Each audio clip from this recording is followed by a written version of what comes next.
President General, Nigeria Supreme Council for Islamic Affairs and co-chairman of NIREC, His Eminence, Reverend Dr. Sam C. Shukbo Ayokule, President, Christian Association of Nigeria and co-chairman of NIREC, Boss Gida Mustafa, Secretary to Government of the Federation, who will be here with us shortly, but now represented by the Permanent Secretary, Mr. Olusegun Adekule, Permanent Secretary, General Service Office, Office of the Secretary to the Government of the Federation, Mohammed Abubakar Adamu, the Inspector General of Police, Bernhard Stephen, German Ambassador to Nigeria, represented by Mr. Michael Gobb, First Secretary, Political. At the second quarter of the meeting of the Nigeria Interreligious Council on March 29, 2019 at Nikon Luxury Hotel, Abuja, strong emphasis was laid on the imperative of justice and good governance. This was as a result of the theme, "Let peace reign in Nigeria." At this third quarter meeting of July 23, 2019 at Sheraton Hotel, Abuja, we shall deliberate on the theme, justice and good governance for peace. This theme is necessary more so now that the nation is being pushed into unnecessary religious and ethnic conflicts.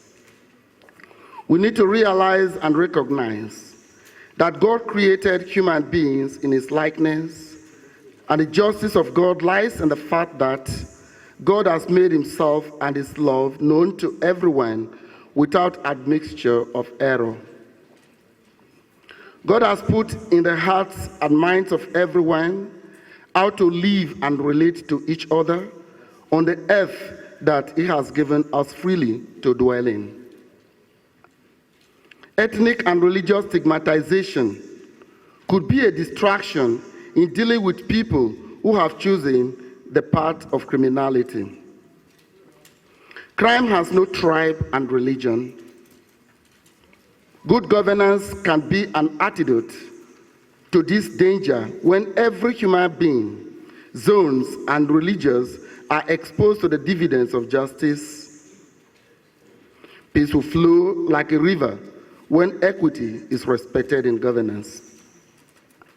The society is structured in a way that we can identify different levels like the top level, middle class, and ordinary level. To grow a healthy society, each level and class needs some level of coordination for peaceful coexistence. The people at the top level are the ruling class. Those at the middle class are the intellectuals, and those at the ordinary level, which is a playing ground for everyone. Let us not forget that most of us originated at the ordinary level. Therefore, authentic justice will depend on how we manage the ordinary level. We must also recognize that there is formal education that is natural to all peoples, regardless of our literacy. Every one of this group can actively participate in dialogue of life, religious experience, encounter, action, and dialogue of love. In dialogue of theological exchange and literary discourse, those at the ordinary level are usually left out as uneducated, not literate, and therefore not able to participate. To make dialogue more effective, it should involve individuals at the grassroots so as not to reduce dialogue only to the pages of newspapers, social media, and academic conferences. This is why NIREC is banking on reaching the geopolitical zones and states of Nigeria. NIREC will continue to encounter the youth, and this will include reaching out to the students in higher institutions and NYSC orientation camps. The proposed training of trainers in the boardroom of the Office of NIREC at the Federal Secretariat Complex, Abuja, is intended to produce experts in dialogue and peace building who will take the message of justice, peace, and good governance to every Nigerian. The transformation of any society depends on the level of the positive change of attitude of each person from the ruling class to the grassroots. Once individuals have peace within themselves, we can then guarantee a society and nation adorned with peaceful coexistence. If you must demand justice in writing, think properly of those of whose interests you are fighting. With the existence of the Nigeria Interreligious Council, it would not be out of place for any Nigerian or Muslim to write a petition to the Council. NIREC is made up of the Christian Association of Nigeria and the Nigeria Supreme Council of Islamic Affairs. The co-chairmen of NIREC are committed to looking into matters that could cause conflict between Christians and Muslims. The Office of the Secretary to Government is giving appreciable attention to NIREC. This has made NIREC the visible sign of the federal government's commitment to dialogue and peace building. We need to make use of what we have to make Nigeria a peaceful and secure nation. In collaboration with NIREC, faith-based councils organizations need to take very seriously conflict transformation, which could bring about harmony and relationship that should exist between the top level, middle class, and grassroots, using all forms of dialogue. The tool for these relationships are service delivery, emergency response, and human rights.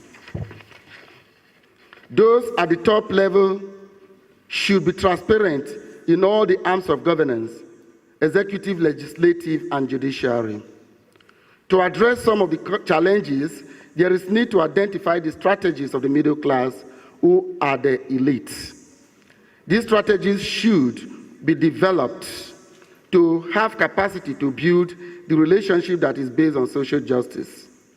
There is need for the middle class to do some kind of rational evaluation before reacting to issues on the pages of the newspaper. Selling unverifiable information can lead to anarchy and conflict. While everybody has the right to be listened to, there is need to identify a target partner who would respond since dialogue is a call and response activity. Those at the bottom level should be meaningfully engaged such that they can take care of their basic needs. Religious leaders should be proactive in establishing and promoting mutual relationships. Already existing relationships, friendships helps in preventing mutual suspicion and prejudice. It helps in nonviolent advocacy, limiting damage, reconciliation, healing of trauma, hurts, regeneration, and working on the historic memory. Existing relationships give rise to the creation of social space for offering and receiving graciousness. It creates space for discovering and building new relationships. Justice and good governance can open the hearts of the citizens for peaceful coexistence. Credible people and criminals exist in every tribe. To prevent the syndrome of stigmatizing a particular ethnic group, criminals must be made to face justice regardless of their tribe or religion. To assist the government security agent in doing this, traditional and political leaders of each ethnic group must expose the criminals who are sullying their ethnic integrity and spoiling the name of their tribes. The relatives of a mentally challenged person has a duty to remove him from the forest and street to tame him. If a dog could know and obey the owner, the bad eggs in the various ethnic groups must be disciplined by their leaders to know that a good name is better than silver and gold. Conflict has never brought success or progress to a person, community, or nation. Let us therefore promote only the information that is true, good, and useful to build a healthy society. Let writers keep their pens from provocative publications, just as those who talk should keep their tongues from evil and their lips from hate speeches. Government at all levels must have the political will to manage ethnic diversity and religious pluralism. Let us strive to exhume the beauty and strength of our diversity. Unity is strength, and in justice, we can stand strong as a united people. Yes, in justice, we can carry our green and national passport with pride as good Nigerians. Let us be good ambassadors of our home and native land. May God bless us with justice and good governance. May we love as human beings who will give account to God on the day of judgment. May the peace of God abide with us forever. Thanks for listening.